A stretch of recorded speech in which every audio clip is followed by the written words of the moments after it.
Today we're talking about health span versus lifespan, and this I'm tributing Dr. Peter Attia, who was giving a speech at a retirement community center, and his daughter Olivia was interviewing him. It was kind of cool. Peter can get real scientific, and you have to maybe really try to understand the science. This one's pretty basic, and I love that, so I thought I'd share. And just so you know, this is kind of what I do. I listen to podcasts all the time, and I'm fascinated by all these people that know so much. It's just so great. And so I'm just trying to share small little bullet points for those of you who either can't listen to podcasts or do not. If you are listening to podcasts, it's Peter Attia. It's called The Drive. And even though sometimes they'll do long versions, this one's only about 45 minutes, although what you're going to hear today is a lot shorter. Whatever. So the difference between lifespan, health span, how you live versus how well you live. We're trying to live well, okay? So when you look at longevity, we're talking about a lot of different things. What Peter says is we want to be free of pain. We want to be able to be physically able, maybe some recreational activity.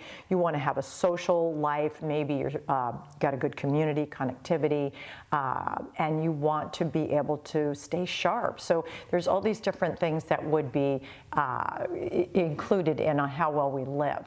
Now, he is a huge proponent of exercise, and I'm right there with him, but I think when he lists, and I could do that, but there are just a number of things that exercise will do for you, whether it's increasing your muscle mass or increasing your bone density, keeping your bones strong, so strong, burning calories, obviously mood. It helps your brain more than you think, and digestion, sleep. There's just not one thing. And if there was a pill, if exercise was a pill, of course we would hopefully all be on it. So he's right out there saying, this is one of the number one things. And today we're going to talk about all kinds of other things in regards to regular life that would help us live a healthier, lovelier quality of life. Now, what he did want to say right off the bat was, and I don't know if he made them up or whether these are just out there and they're standard, the 4 horsemen of death, so to speak. The first one is cardiovascular disease, and that's the same, well, men and women both, number one in how we're going to die, it's cardiovascular disease. So number 1 would be heart disease. Number 2 would be some type of cancers. Number 3 would be some sort of dementia, Alzheimer's, neurodegenerative diseases. And then the 4th is sort of a compilation of different diseases such as diabetes, fatty liver, insulin resistance. These are things that kind of assist in making you dis-ease with the other 3. So in other words, if you have some of those other things I just mentioned, you might possibly fall into those first 3 categories. So you don't want any of those. And the thing about the talk that I loved is that he's trying to show you that you can prevent a good amount of what I just mentioned. So that's cool. So again, I mentioned the exercise space. He went on to say, because of course we want to get obviously the most we can out of our body through exercise, but he mentioned that if there was a 5th horseman, it would be balance. Now, balance as we get older seems to be an issue, and he actually did describe a scientific reason for that, although there's many other things as well. But reactivity is something he mentioned, that as we age, we're not as reactive, and that could be due to the loss of a muscle fiber called type 2A. All right, that may be in the weeds, might be too much, but here's the thing. When we're young, it's an explosive fiber, so we can explode, we can jump, we can run, we can sprint, whatever. So as we age, that declines, and instead of having a good amount of 2A, we probably have little threads left of type 2A muscle fiber. However, what would help us is heavy strength training. We can increase and build up our type 2A muscle fiber with heavy strength training. And from what I understand from many experts, that could just be as little as twice a week working major muscle groups. And of course, you're not going to start out super heavy, but you're going to incrementally increase your weight. And people, even in their 90s, they've done studies time and time again that, especially if you're super sedentary, you will see huge gains from lifting weights. So this is something we can all do within reason. So I think this is good. So the other part of heavy training is then with reactivity is jump training.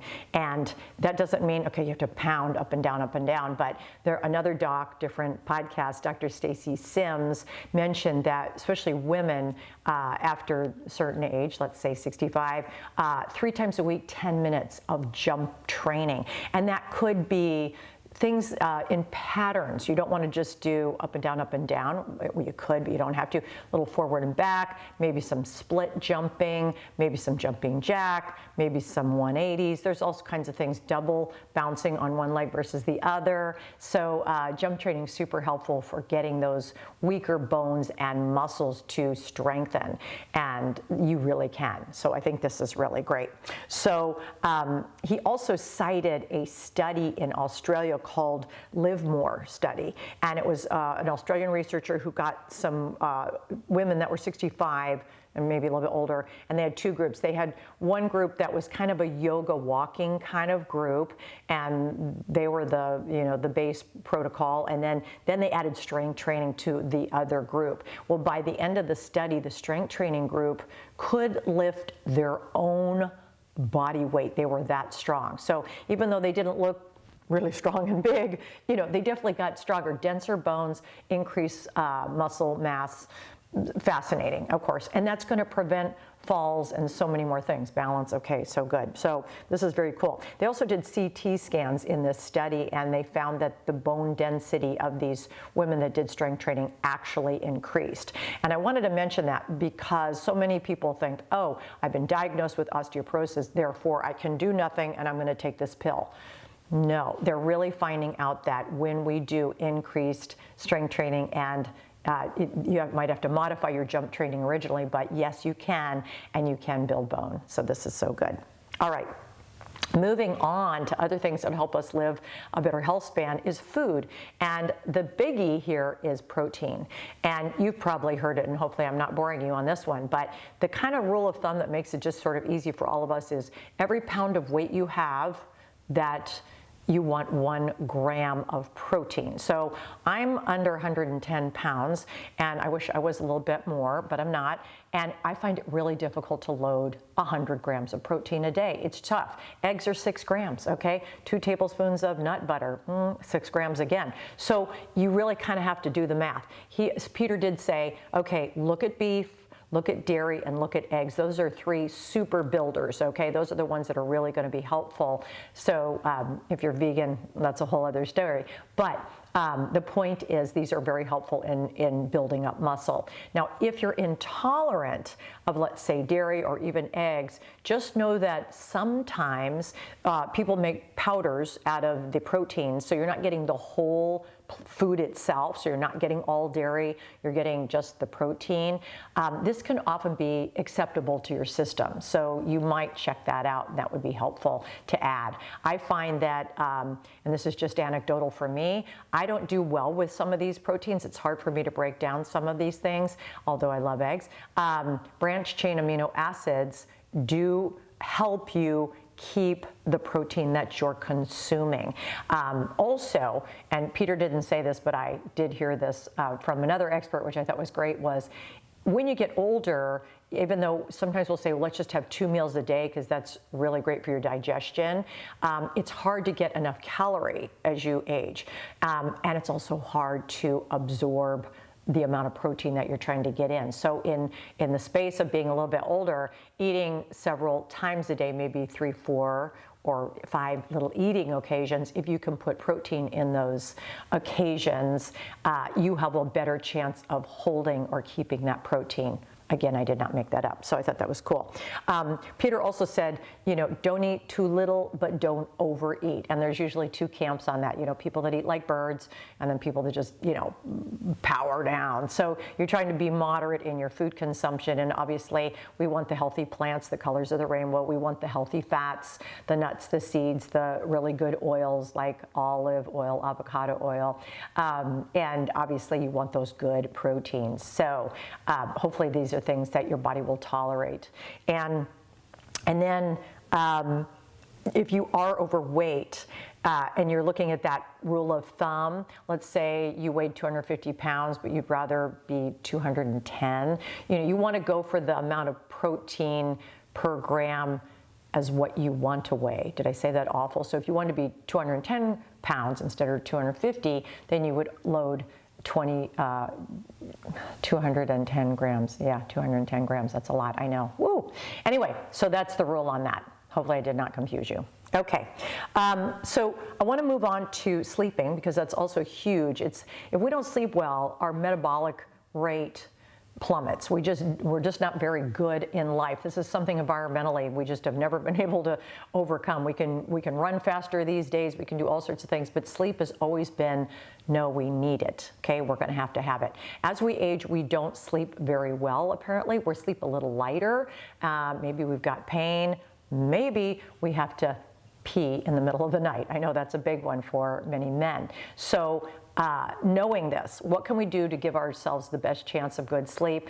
Make your room as dark as possible, make your room cool, and then also stick to a schedule if at all possible. So if you're going to bed at 9 during the week, go to bed at 9 on the weekend. It's going to be helpful. That's really, really key. So your body gets used to it. And something else I had heard, again, from another researcher was we have something in our system that we build up during the daytime called adenosine. And when we take a nap in the middle of the day, we sort of wipe that adenosine stockpile off. And that's a bad thing, because by the time we go to bed, we want that adenosine to have a good long sleep. I think I'm right on that. If I'm not, of course you guys are going to let me know, but I believe that's accurate. So you don't want to nap, bottom line, if you are having a hard time sleeping at night. You might try that part. I know that's hard, because man, 3 o'clock in the afternoon, you want to read a book and you're feeling a little sleepy, that's good, but no, push through. Okay, so cool room, no lights, you've got to have it dark, and then try to stick to a schedule. And then small, backing up to the food space, you don't want to eat and then go to sleep. You want to have some hours in between, usually 3 hours, 2 if you're pushing it. So that's going to help that rest and digest portion of your system, and also keep you from having to get up in the middle of the night and have a good night's sleep. Okay, so then we're talking about the final space would be emotional health. Now, this is tough again. They say if you have 3 to 5 really good friends in your life, or maybe even make that family and friends, then that's okay. You don't need a bunch of people, but having a social life is really important to maintaining health span, a good health span. So if, let's say you're living alone, you would like to maybe have somebody you can have tea with, or somebody you can take a walk with, or even, that Sunday phone call with your family. You want to keep your social engagement strong. It does play a huge part in both brain and body, which are really one and the same. Also having purpose, which that could be something as little as taking care of a pet. But if you have a small or a large mission in life, that's really good for you. So that's an overview of what makes health span and longevity important. And I hope I did Dr. Attia a good service. I thought what he had to say was great, and hopefully I mentioned all the key points, because I thought they were all really good. So that's it for a little chat on longevity.